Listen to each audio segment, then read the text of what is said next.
Hello and welcome to Valuechain News. I am Naomi Oleribe. First, the headlines.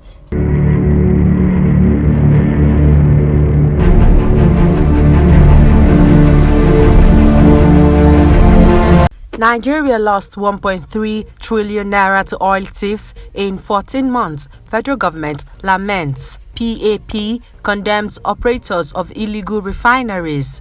Reps panel summons Mele Kyari Silver over state of refineries. And now the news in detail. In 14 months, Nigeria has lost about $3.27 billion worth of oil to crude oil theft and vandalism in the Niger Delta, the federal government lamented on Thursday. This was made known by the Nigerian Upstream Petroleum Regulatory Commission (NUPRC) in a presentation at a stakeholders' engagement on oil theft in Abuja on Wednesday.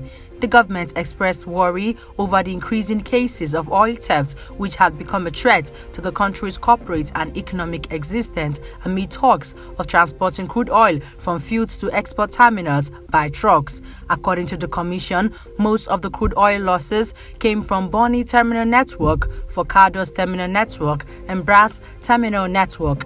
It listed factors that were aiding the criminal activities to include economic challenges, inadequate security, poor surveillance, and poor community engagement. The commission said the high level of theft was responsible for Nigeria's failure to meet its 1.8 million barrels per day oil production quota set by the Organization of the Petroleum Exporting Countries, OPEC.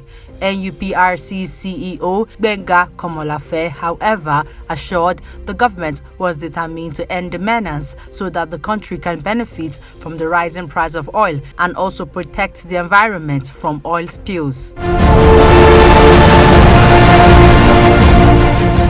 The Presidential Amnesty Program (PAP) has raised the alarm over the activities of illegal crude oil refineries in the Niger Delta region, describing it as a dangerous trend. According to the organization, the domestic refining of crude oil by artisans in host communities had grave health and environmental implications for the country. Records show that the federal government has lost 53 million barrels of oil worth over $2 billion to informal crude oil refineries in the recent past. The national coordinator of PAP, Colonel Millard Diko, who spoke during the second edition of the stakeholders' engagement on the integration of modular artisanal refinery operations in the oil and gas sector in Abuja, told all stakeholders to set aside their differences and support efforts to save not only the environment but also the country's economy. An ad hoc committee in the House of Representatives has summoned Mele Kyari, Group Managing Director of the Nigerian National Petroleum Company (NNPC) Limited, over the state of the nation's refineries. The ad hoc committee investigating the state of refineries in Nigeria also summoned Godwin Emefiele, Governor of the Central Bank of Nigeria (CBN), Zainab Ahmed, Minister of Finance, Timi Silver, Minister of State for Petroleum, and the heads of the state-owned refineries. Johnson Ganiyu, chairman of the committee, announced the summon on Thursday after the government officials failed to attend the panel's investigative hearing. In January, the House had set up the committee to investigate the status of the nation's refineries and ascertain what is required to bring it back to full capacity, and also find out the amount of money spent on maintenance to date. At its sitting on Thursday, members of the committee expressed dissatisfaction with the invited government officials for sending representatives rather than appearing in their personal capacities. Johnson, who informed that the NNPC sent a document asking Kyari to attend the hearing in person and provide a report on the status of the Port Harcourt Refining Company (PHRC), Warri Refining and Petrochemical Limited, Kaduna Refining and Petrochemical Limited. He said all the summoned officials should appear before the committee next Thursday.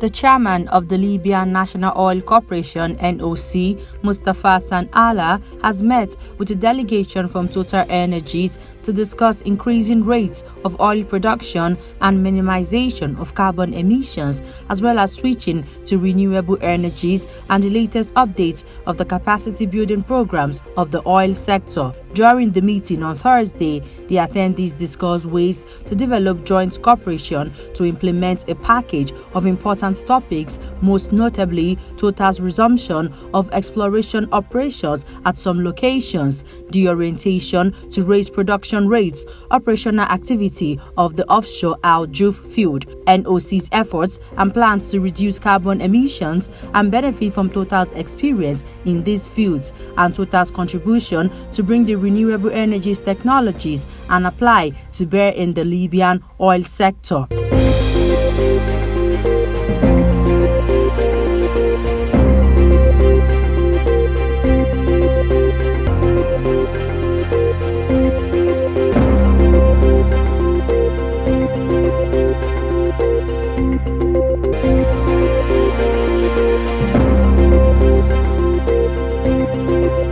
U.S. refiners have begun snapping up fuel oil cargoes from the Middle East after U.S. President Joe Biden banned Russian oil imports over the country's invasion of Ukraine.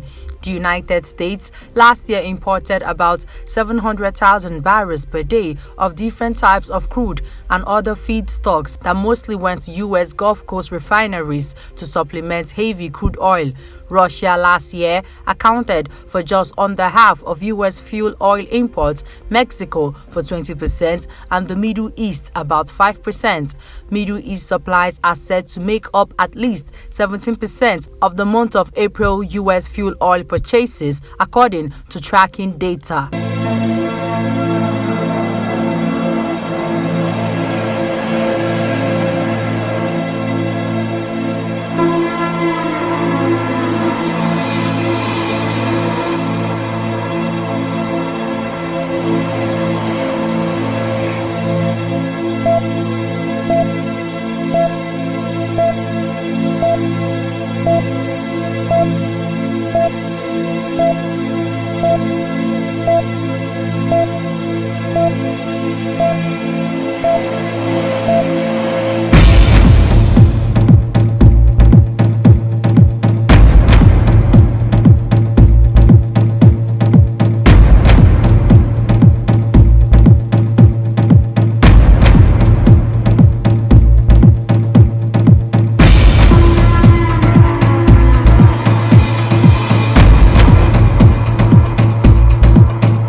Nigeria Customs Service (NCS) says it has not adopted e-valuation and e-invoicing for importers and exporters introduced by the Central Bank of Nigeria (CBN). Last Friday, NCS revealed that it would support the e-invoicing and e-valuation policy introduced by the Central Bank if certain conditions are met. In a statement released on Thursday and signed by Timi Bomodi, Public Relations Officer, the agency said it could not adopt the new policy because it was restricted by international treaties to which it was a signatory. According to the statement, the practice world over is to domicile adjudication on custom values for imports and exports within the custom administration of every country. Nigeria, being a member of the World Customs Organization, World Trade Organization, and also a signatory to international trade treaties, is constrained to abide by principles contained therein.